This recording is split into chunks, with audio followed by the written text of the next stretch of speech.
श्रीराम समर्थ.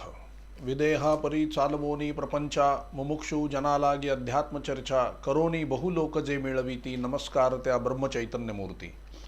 जयाचा जनी जन्म नामार्थ झाला, जयाने सदावास नामात केला, जयाच्या मुखी सर्वदा नामकीर्ती, नमस्कार त्या ब्रह्मचैतन्य मूर्ती. सद्गुरुनाथ महाराज की जय. जय जय रघुवीर समर्थ श्रीराम. गेले 2 दिवस आपण नवविधा भक्ती पाहतोय. शबरी मातेला प्रभू श्री रामचंद्रांनी जी नवविधा भक्ती सांगितलेली आहे ती आपण पाहतोय. त्यामध्ये आता 9 भक्तींचं इंट्रोडक्शन म्हणजे ओळख करून दिलेली आहे. 9 विधा भक्ती जी आहे ती सांगितलेली आहे. आता एक एक भक्ती थोड्याशा विस्ताराने आपण पाहूया की म्हणजे नेमकं काय करायचं असतं. प्रत्येक भक्ती करतात म्हणजे नेमकं काय हे उदाहरण देऊन तुम्हाला मी सांगणार आहे. त्यातली पहिली जी भक्ती आहे ती आहे प्रथम भगती संतन कर संगा. संतांची संगत करणे ही पहिली भक्ती आहे. कुठलाही साधू किंवा कुठलाही सत्पुरुष असू दे, तो प्रपंचातूनच परमार्थाकडे वळलेला असतो आणि ते करत असताना सगळ्यात त्याची जी पहिली पायरी असते ती संत शोधणे, संतांची संगत करणे हे असतं. पहा, म्हणून महाराज सुद्धा गुरुदर्शनार्थ पहिल्यांदा निघाले. त्यांना पहिल्यांदा संत भेटले. बघा, त्यांना खूप तळमळ होती परमार्थाची, भगवंताची खूप तळमळ होती. भगवंतांना प्राप्त करून घ्यायचं होतं त्यांना आणि ते नामस्मरण करत असत. म्हणून एकदा मारुतीच्या देवळामध्ये एक संन्यासी आले होते बघा, साधू. आणि ते काय करायचे, ते रामदासी होते. ते काय करायचे, सकाळी गावातून चक्कर मारायचे, मनाचे श्लोक म्हणायचे, दुपारी 12 वाजता काहीतरी खायचे, पुन्हा संध्याकाळी 3 वाजता वगैरे काहीतरी त्यांचं पोथी वाचन असायचं, निरूपण असायचं. पुन्हा संध्याकाळी गावामध्ये एक चक्कर मारायचे आणि रात्री कीर्तन करायचे बघा देवळात, मारुतीच्या देवळामध्ये. महाराज लहान होते. महाराज त्यांच्याकडे गेले आणि त्यांचा तो वेश पाहिला आणि त्यांना विचारलं की, म्हणाले, महाराज आपण हे सगळं कशासाठी करता, हे सोंग आपण कशा करता घेतलेलं आहे. ते काय म्हणाले बघा, महाराजांनी त्यांना प्रश्न केला की हे कपडे तुम्ही कशासाठी घातलेले आहेत, भगव्या रंगाचे कपडे, जे संन्यासी वस्त्र तुम्ही धारण केलेले आहे, हे तुम्ही कशासाठी धारण केलेले आहे आणि हे कीर्तन करता आणि हे सगळं कशासाठी करता. तर ते काय म्हणाले, भगवंताची भेट व्हावी म्हणून मी हे सगळं करतोय म्हणाले. मग म्हणाले, तुम्हाला भगवंताची भेट झाली का, तुम्हाला भगवंत भेटला का.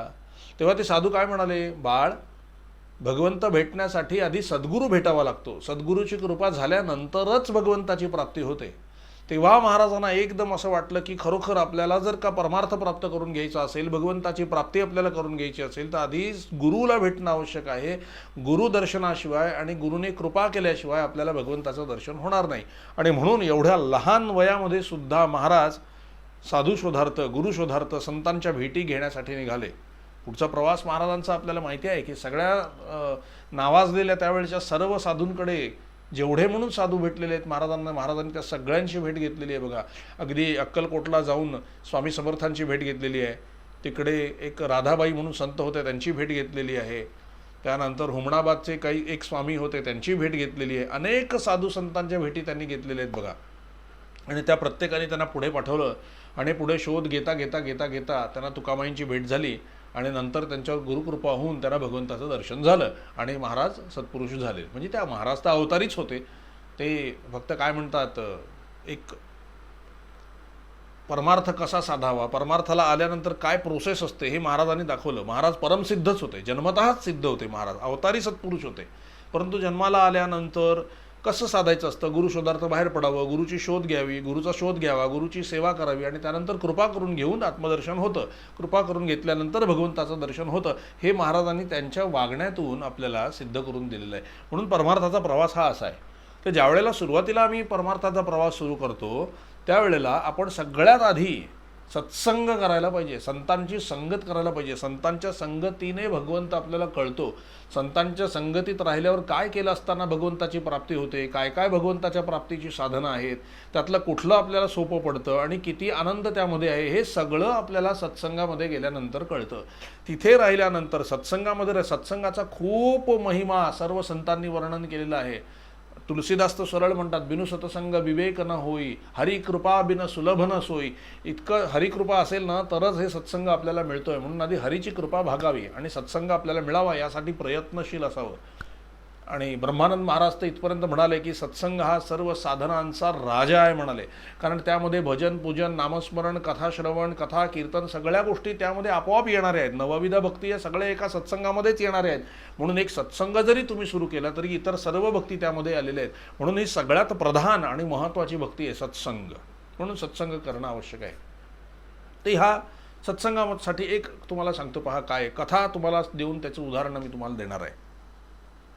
प्रत्येक व्यक्ती कुठला का असेना त्याला कुठल्या ना कुठल्या स्वरूपाचा सत्संग करावा लागतो, साधूचा शोध घ्यावा लागतो, किंवा त्या लोकांमध्ये राहिल्यानंतर, त्या संतांमध्ये राहिल्यानंतर आपण आपले विकार कसे कमी करावेत. आधी तर आपल्याला आपले विकार असतात हेच माहीत नसतं.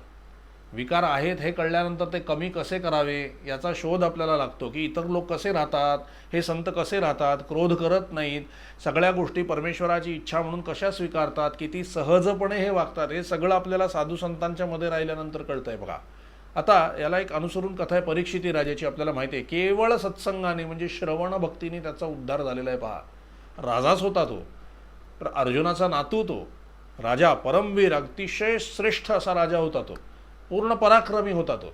आता पहा कसं झालं, एक दिवस जंगलामध्ये शिकारीला तो निघालेला असताना, आपल्याला कथा माहिती आहे, थोडक्यात सांगतोय, एक उदाहरण म्हणून सांगतोय की प्रवास कसा असावा. निघाला आणि तिथे एक गाय आणि बैल असे होते, त्यांना एक काळा कुट्ट पुरुष काठीनी आणि लाथांनी मारत होता आणि ती गाय रडत होती. हे करुण दृश्य राजा परीक्षितीने पाहिलं आणि त्या काळ्या कुट्ट पुरुषाला राजा परीक्षितीने थांबवलं की थांब, आणि गायीचे अश्रू पुसले आणि गायीला विचारलं. गाय म्हणाली, मी पृथ्वी आहे आणि हा जो बैल आहे ना, हा माझा मुलगा धर्म आहे, वृषभ आहे, आणि हा जो काळा कुट्ट पुरुष आहे ना, हा आम्हाला मारतो आहे. तेव्हा त्या काळ्या कुट्ट पुरुषाकडे बघितलेलं आहे, अगदी रागावून बघितलेलं आहे राजा परीक्षितीने. तेव्हा तो थरथर थरथर थरथर थरथर कापायला लागला आणि तो म्हणाला, महाराज मी कली आहे, मी कलियुग आहे. भगवान श्रीकृष्ण ज्या वेळेला वैकुंठाला गेले तेव्हा द्वापर युग समाप्त झालं आणि आता माझं म्हणजे कलीचं युग आलेलं आहे, असं तो कलियुग म्हणाला. त्यावेळेला गाईला आणि बैलाला सांत्वन देऊन पाठवून दिलेलं राजा परीक्षितीने, आणि तो राजा परीक्षिती वळलाय त्या कलियुगाकडे आणि कलियुगाला म्हणालाय, तुला इथे माझं राज्य असेपर्यंत राहता येणार नाही, तुला माझ्या राज्यात राहता येणार नाही, तू इथून निघून जा, अन्यथा मी तुला ठार मारेन. त्यावेळेला थरथरत असलेला तो कली हात जोडून त्याने सांगितलं की हे राजा परीक्षिती, तुला अशक्य असं काही नाही, तू सहजच मला मारशील, प्रश्नच येत नाही आहे, परंतु माझी विनंती अशी आहे, माझं जरा ऐकून घे म्हणाले. तू दयानिधी आहेस, राजा आहेस, न्यायी आहेस, सगळ्यांचा न्याय तू करू शकतोस, मग असं असताना तू माझ्यावर अन्याय का करतोस. प्रत्येक युगाचा कालावधी ठरलेला आहे.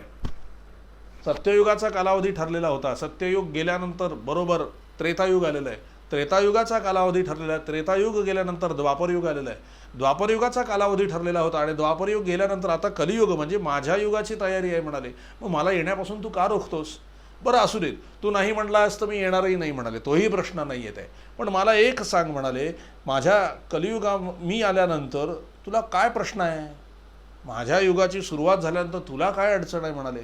त्यावेळेला राजा परीक्षित असं म्हणतात, कलियुग हे भ्रष्ट युग आहे म्हणाले. यावेळेला या कलियुगामध्ये लोकांची बुद्धी भ्रष्ट करणारा तू आहेस, याच्यामध्ये काहीही चांगलं नाही. हे कली, तूच मला सांग की तुझ्यामध्ये काय चांगलं आहे. सगळीकडे अश्रद्धा, सगळीकडे नास्तिकता, सगळीकडे दांभिकता, आणि लोक रडतील आणि वाईट वागतील, एकमेकांची दुष्ट प्रवृत्तीचे होतील, हे सगळे कलियुगाचे वाईटच गुण आहे. मग याच्यामध्ये चांगलं काय आहे. त्यावेळेला कली म्हणतोय, राजा परीक्षिती तू म्हणतोस ते अगदी बरोबर आहे, पण त्यामध्ये एक गोष्ट चांगली आहे, माझ्यामध्ये 99 गोष्टी जरी वाईट असल्या तरी एक गोष्ट चांगली आहे की सत्ययुगामध्ये करोडो वर्ष तप करून जो परमात्मा साध्य होतो तोच भगवंत त्रेतायुगामध्ये म्हणजे सत्ययुगामध्ये ध्यानाने करोडो वर्ष तप करून आणि नामाने जो भगवंत साध्य होतो तोच त्रेतायुगामध्ये यज्ञ यागादी कर्म केल्याने आणि नामस्मरण केल्याने जो भगवंत प्राप्त होतो, तोच भगवंत द्वापरयुगामध्ये पूजा अर्चादी कर्म केल्याने आणि नामस्मरणाने जो भगवंत प्राप्त होतो, तोच कलियुगामध्ये केवळ नामस्मरण केल्याने प्राप्त होतो. हे माझ्या युगाचं वैशिष्ट्य आहे. म्हणजे पहा कसं म्हटले, ते सत्ययुगामध्ये ज्या भगवंताची प्राप्ती करायला ध्यान करावं लागतं करोड वर्षाचं, तेच त्रेतायुगामध्ये लाखो वर्ष यज्ञ करावे लागतात, तेच द्वापरयुगामध्ये हजारो वर्ष पूजा अर्चादी कर्म करावी लागतात, आणि तेच कलियुगामध्ये म्हणाले 12 वर्षात, 15 वर्षात किंवा 100 वर्षामध्ये केवळ नामसंकीर्तनाने भगवंताची प्राप्ती होते. फार कमी कालावधीत, वर्ष मी तुम्हाला एक कॅल्क्युलेशन असावं म्हणून सांगतोय, कमीत कमी वेळामध्ये जास्तीत जास्त नामस्मरण केल्याने भगवंताची प्राप्ती होते. हे कलियुगाचं श्रेष्ठत्व आहे म्हणाले. आणि म्हणून ज्यांना पूर्णत्वाला पोचायचं आहे असे अनेक सत्पुरुष वाट बघत बसलेले आहेत की कोण एवढं सत्ययुगामध्ये करोडो वर्ष ध्यान करत राहील, कोण एवढं त्रेतायुगामध्ये हजारो यज्ञ यागादी कर्म करत बसेल लाखो वर्ष, कोण हजारो वर्ष पूजा अर्चादी कर्म करत बसेल द्वापरयुगामध्ये, कलियुगामध्ये पटापट नामसंकीर्तन केलं की आपण पूर्णत्वाला पोचू. म्हणून अनेक संत महात्मे कलियुगाची वाट पाहत बसलेले आहेत म्हणाले. जर तू मला इथे राहू नकोस असं म्हटलंस तर तू त्यांना पूर्णत्वाला जाण्यापासून तू रोखतोयस, त्यांना थांबवतोयस, त्यांची प्रगती तू थांबवतोयस. त्यामुळे तू असं करू नकोस. तेव्हा राजा परीक्षितीने विचार केला आणि त्याला तो विचार पटला. तो म्हणला की मी तुला इथे न राहू देता त्यांचं नुकसान कशासाठी करू, पण म्हणाले आता काय करता येण्यासारखं आहे. मग राजा परीक्षिती काय म्हणाला की ठीक आहे, मी तुला राहायला परवानगी देतो, पण तुला कुठेही राहता येणार नाही. मी जी ठिकाणं तुला देईन त्याच ठिकाणी तुला राहावं लागेल. हे मान्य असेल तर बोल, नाही तर चालता हो. त्यावेळेला थरथरत असलेल्या त्या कलियुगाने हात जोडले आणि तो कली म्हणालेला आहे की हे राजन, मला मान्य आहे, तू ठेवशील त्या ठिकाणी मी राहीन. तेव्हा राजा परीक्षितीने म्हणे त्याला 4 ठिकाणं दिलेली आहेत. पहिलं ठिकाण असं दिलेलं आहे, जिथे चोरी केली जाते, असत्य खोटं बोललं जातं त्या ठिकाणी तू राहा. जिथे व्यभिचार केला जातो त्या ठिकाणी तू राहा. ज्या ठिकाणी जुगार खेळला जातो त्या ठिकाणी तू राहा. ज्या ठिकाणी मद्यपान केलं जातं आणि मांसाहार भक्षण केलं जातं अशा ठिकाणी तू राहा. अशा 4 ठिकाणं त्या कलियुगाला राहायला दिलेली आहेत. त्यावेळेला तो कली म्हणाला की हे राजन, तू मला सगळी वाईटच ठिकाणं दिलेली आहेस राहायला, एक तरी चांगलं ठिकाण दे. त्यावेळेला राजा परीक्षिती म्हणाला की ठीक आहे, तू असं कर, तू सुवर्ण, हे तुला मी एक 5वं ठिकाण देतो राहायला, सुवर्णामध्ये तू राहा. सुवर्ण याचा अर्थ सोनं, धन, पैसा, प्रॉपर्टी हे सगळं त्याच्यामध्ये आलेलं आहे. म्हणून कली हा बरोबर या 5 ठिकाणी तुम्हाला सापडेल बघा. असत्य जिथे बोललं जातं, खोटं बोललं जातं त्या ठिकाणी तुम्हाला कली सापडेल. ज्या ठिकाणी व्यभिचार, कारण भांडणं होतात, असत्य बोलल्यानंतर भांडणं होतात, त्यानंतर व्यभिचार ज्या ठिकाणी केला जातो तिथेही भांडण आहे, त्यामुळे तिथे कली आहे. जिथे जुगार खेळला जातो तिथेही मारामारी आहे, त्यामुळे त्या ठिकाणी कली आहे. ज्या ठिकाणी मद्यपान केलं जातं आणि मांसाहार भक्षण केलं जातं, त्यानंतर माणसाची वृत्ती बदलते आणि हिंस्र पशूंसारखा तो हिंस्रक होतो, तसाच वागायला लागतो, क्रोधाचा आवेश अंगामध्ये वाढतो आणि सर्व तामसी गुण त्याच्यामध्ये येतात. जसं अन्न असतं तशा प्रकारचं मन तयार होतं. म्हणून हे असं तामसी अन्न खाल्ल्यानंतर मनुष्य काय होतो, तामसी होतो, भांडणं करतो, मारामाऱ्या करतो. म्हणून त्याही ठिकाणी कली आहे. आणि 5वं ठिकाण दिलेलं आहे सुवर्ण, म्हणजे सोनं, पैसा, धन, प्रॉपर्टी. ह्या गोष्टींसाठी सुद्धा बघा कलियुगामध्ये प्रचंड भांडणं होतात. म्हणून भांडण करणे, बुद्धी भ्रष्ट होणे, जिथे आपली बुद्धी भ्रष्ट होते ना तिथे कली आहे असं समजायला हरकत नाही. जिथे माणूस अहंकाराने वागतो ना, जिथे अकड दाखवतो, अहंकाराने वागतो, ते कलीचं ठिकाण आहे असं नक्की समजा. म्हणून या 5 ठिकाणी तुम्हाला मुख्यत्वे करून कलीचं वास्तव्य जाणवेल. कलीचं वास्तव्य जाणवेल. ही 5 ठिकाणं दिली आणि राजा म्हणला ठीक आहे, तुला ही 5 ठिकाणं दिली. तो कलियुग पण अतिशय त्याला आनंद झाला कलीला आणि तो नमस्कार करून निघून गेला. पण राजाच्या लक्षात असं आलं नाही की आपला मुकुट जो आहे तो सोन्याचा आहे. म्हणून तो कली चटकन जाऊन राजा परीक्षितीच्या मुकुटामध्ये बसला आणि राजा परीक्षिती संध्याकाळी त्या जंगलातनं फिरत होते, त्यांना तहान आणि भूक लागली. म्हणून ते शमीक महामुनींच्या आश्रमावर गेले. समोर शमीक महामुनी तपश्चर्या करत बसलेले त्यांना दिसले, ध्यानमग्न होते. म्हणून त्यांनी 2-3 वेळेला नमस्कार करून शमीक महामुनींना सांगितलं की मला तहान लागली आहे, मला भूक लागली, आपण मला काहीतरी खायला द्या, पाणी प्यायला द्या. परंतु ध्यानमग्न असल्यामुळे त्यांचं लक्ष गेलं नाही आणि ते ध्यानस्थच राहिले. ते उठले नाही जागेवरनं किंवा त्यांना समजलंच नाही, कारण त्यांना देहभान नव्हतं, ते आपले ध्यानाला बसलेले होते. 3-4 वेळा हाक मारूनही उठत नाहीत. म्हणून राजा परीक्षितीने अतिशय विनम्रपणे त्यांना नमस्कार केला आणि राजा परीक्षिती पुन्हा घरी यायला निघाले. तेवढ्यात मुकुटामध्ये बसलेला तो कली काय म्हणाला, आता त्या राजाची बुद्धी पहिली भ्रष्ट केली बघा. वाईट कर्म केव्हा होतात, बुद्धी भ्रष्ट केल्यावर होतात. कलियुग हे बुद्धी भ्रष्ट होण्याचं लक्षण आहे. म्हणूनच आज नको त्या गोष्टींची दुकानं चालू आहेत आणि देवळं बंद आहेत. हे कलियुगाचं मोठं लक्षण आहे. कलियुगामध्ये भक्ती कमी होईल म्हणून सांगितलेलं आहे, देवाकडे कोणी वळणार नाही म्हणून सांगितलेलं आहे, नास्तिकांची संख्या वाढेल म्हणून सांगितलेलं आहे. हे मी सांगत नाही, भागवतामध्ये आहे. त्याप्रमाणे सगळ्या गोष्टी घडत आहेत की नाही पहा. असोत, आपला तो विषय नाही. आणि मग राजा परीक्षिती बाहेर पाऊल टाकतच होता, तोपर्यंत मुकुटामध्ये बसलेला तो कली, तो त्या राजाची बुद्धी त्याने भ्रष्ट केली आणि राजाला तो म्हणाला, अरे हा साधू नाही आहे, ढोंगी आहे, तू याचं काय ऐकू नको.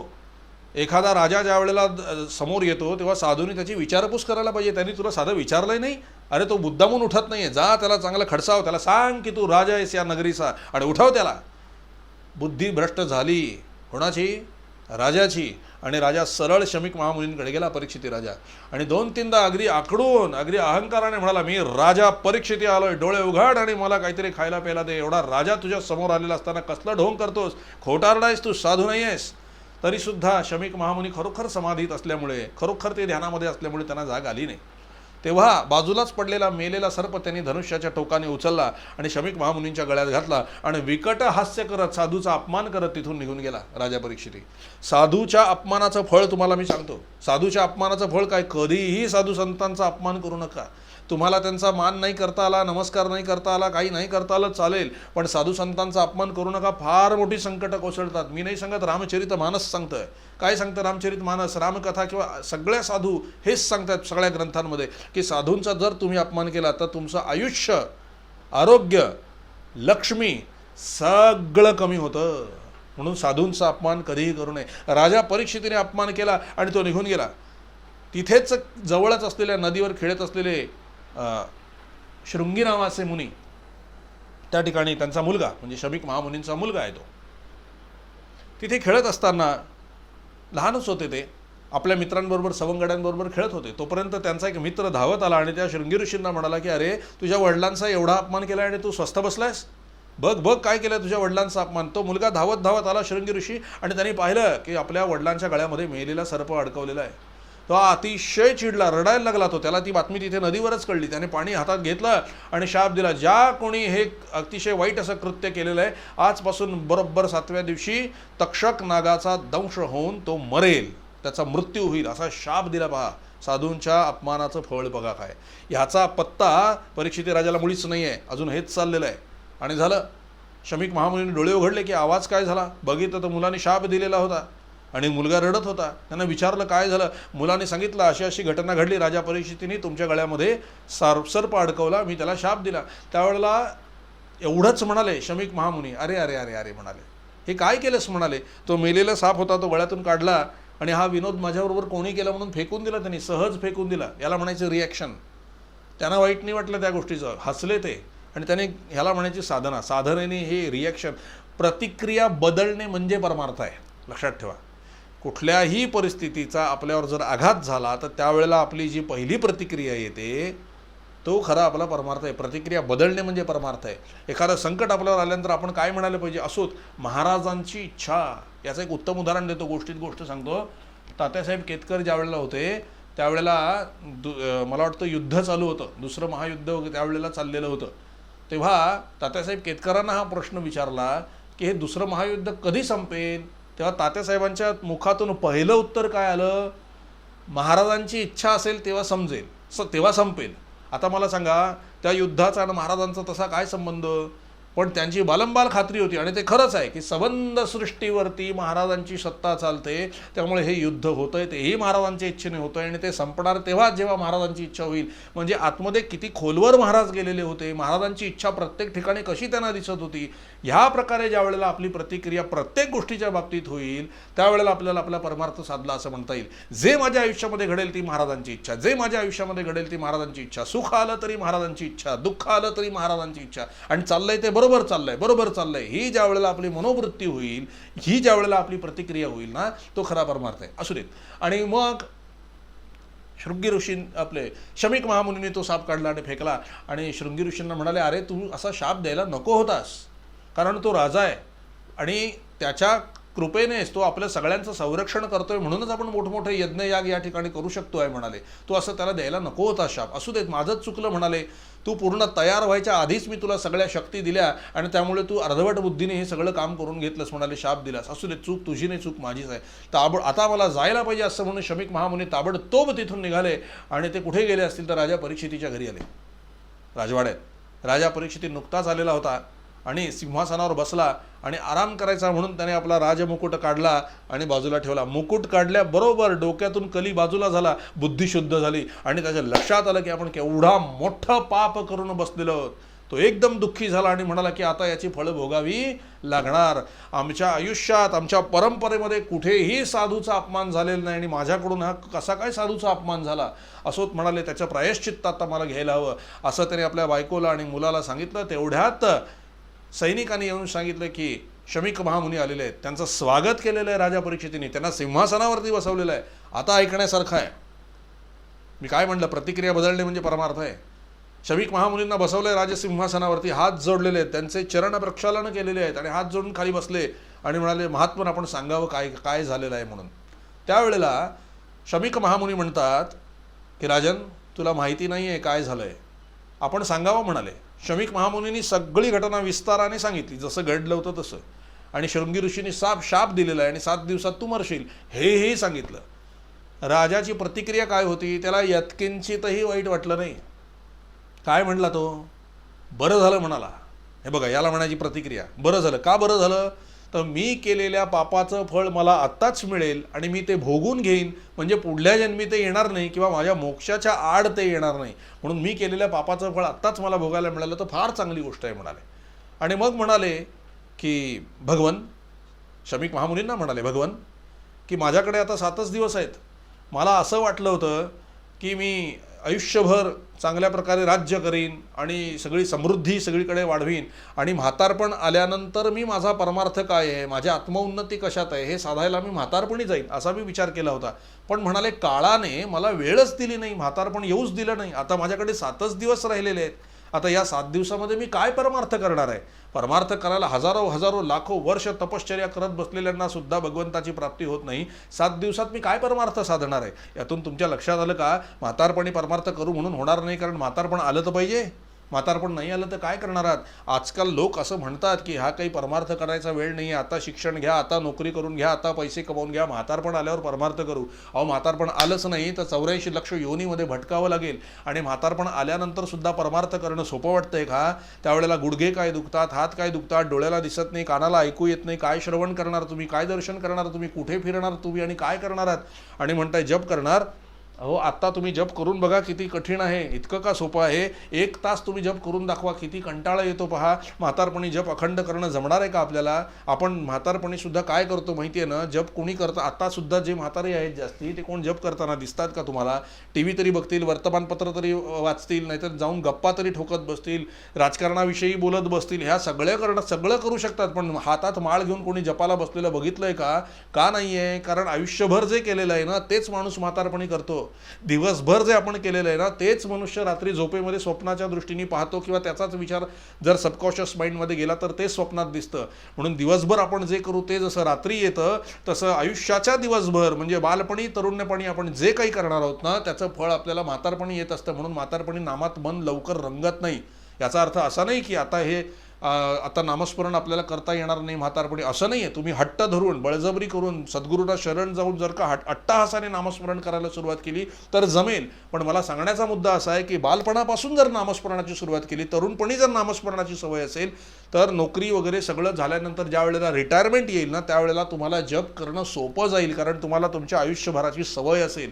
हे ओळखून ताबडतोब परमार्थ करायला घ्या, ताबडतोब नामस्मरणाला लागा. नामस्मरणाने खूप आनंद मिळतो आणि ही प्रॅक्टिस ठेवली तर म्हातारपण अतिशय सुखाचं जातं. कारण नामस्मरणाने काय होतं, आपले एक विकार कमी व्हायला लागतात. आणि जेवढे म्हातारपणी विकार आपले कमी होतील, जेवढं आपण म्हातारपणी सहज राहू, तेवढं आपल्याला अतिशय आनंद मिळतो. महाराज म्हणाले महातारपणी सहजपणासारखं औषध नाही म्हणाले. सहज राहा म्हातारपणी. असलं तरी श्रीराम, नसलं तरी श्रीराम, कुठलाही हट्ट नाही, कुठलाही आग्रह नाही. हे जेव्हा म्हातारपणी लोकांनी माझं ऐकायला पाहिजे, घरातल्यांनी माझं ऐकायला पाहिजे, हा सुद्धा हट्ट त्या ठिकाणी नको आहे, हे जेव्हा होईल ना त्यावेळेला खऱ्या अर्थाने आपला परमार्थ सिद्ध होतो. बा, एक छोटंसं उदाहरण आमचे गुरुजी द्यायचे ते तुम्हाला सांगतो. धारवाडला एक गृहस्थ होते, रिटायरमेंट त्यांची झालेली. आयुष्यभर त्यांनी काय केलेलं आहे की नामस्मरण केलेलं आहे. सारखं आपले श्रीराम जय राम जय जय राम, श्रीराम जय राम जय जय राम, श्रीराम जय राम जय जय राम, श्रीराम जय राम जय जय राम, अखंड दिवसभर ते नामस्मरण करीत असायचे. आणि त्यांना एक मुलगा एक मुलगी असे सगळा परिवार होता. आणि ते काही नाही बघा, त्यांना कशाचं काही नाही, एवढं आयुष्यभर नामस्मरण केल्यामुळे म्हातारपणी अतिशय सहज झालेले होते. ते त्यांच्या बेडरूममध्ये बसलेले असताना खाली जमिनीवरती कपडे पडलेले असायचे, कचरा पडलेला असायचा, वस्तू इकडे तिकडे पडलेल्या असायच्या, पण त्यांनी कधीही कुठलीही तक्रार केली नाही. त्यांचं लक्ष त्या गोष्टींकडे नसायचंच. ते सारखे आपली माळ घेऊन श्रीराम जय राम जय जय राम, श्रीराम जय राम जय जय राम, श्रीराम जय राम जय जय राम.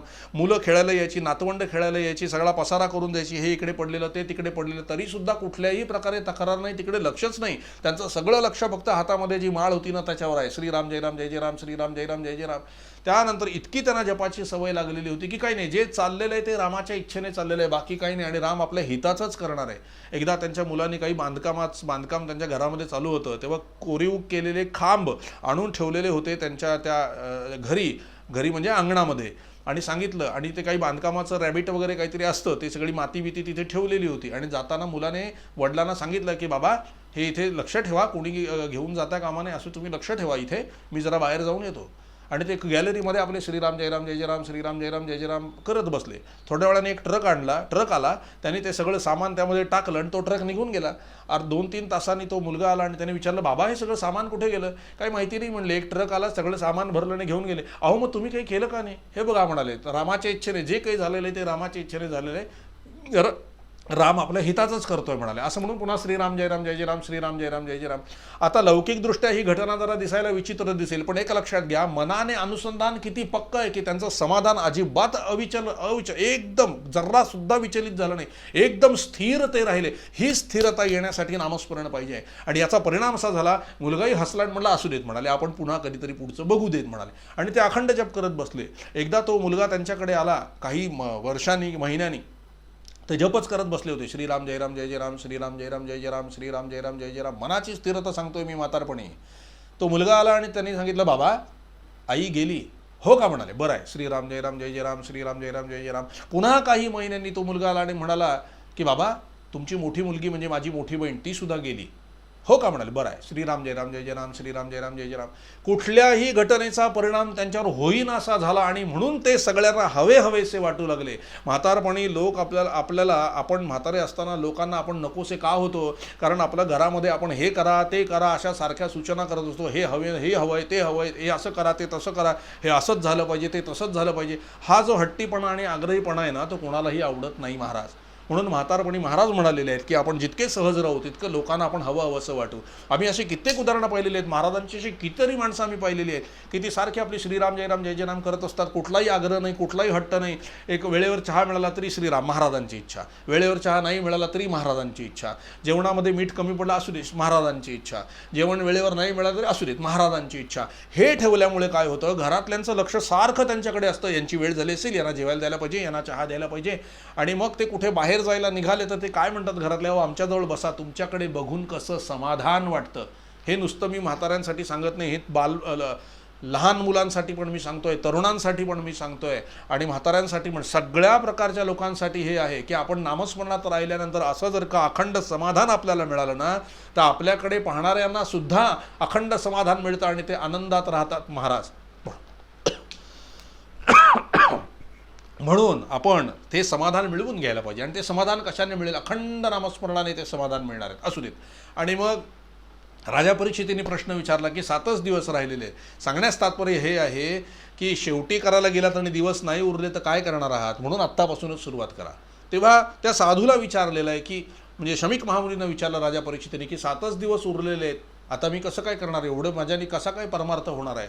तेव्हा शमीक महामुनी, साधूचं लक्षण काय पहा, कुठल्याही परिस्थितीत तुमचं समाधान करणे हे साधूचं लक्षण आहे. शमीक महामुनी त्या राजा परीक्षितीला काय म्हणाले, अरे राजा, तुझ्याकडे 7 दिवस आहेत हे तुला माहिती आहे, आमच्याकडे उद्याचा सुद्धा दिवस आहे की नाही आम्हाला माहिती नाही आहे म्हणाले. आमच्यापेक्षा तू नशीबवान आहेस की तुला माहिती आहे की तुझ्याकडे 7 दिवस आहे.